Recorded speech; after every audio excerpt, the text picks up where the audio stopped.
Hello, today is Tuesday, June 30th at 9 p.m. here in Michigan. As you can see, June 30th, showing that I removed the lag bolts. Starting from the middle. Stainless steel lag bolts.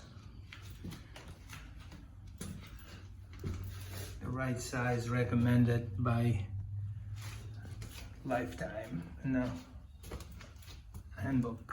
manual.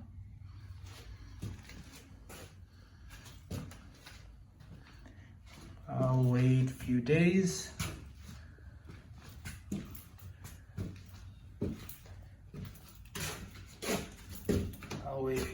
To see if the floor has relaxed.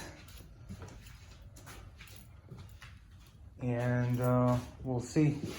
I'll take another video after 3 days.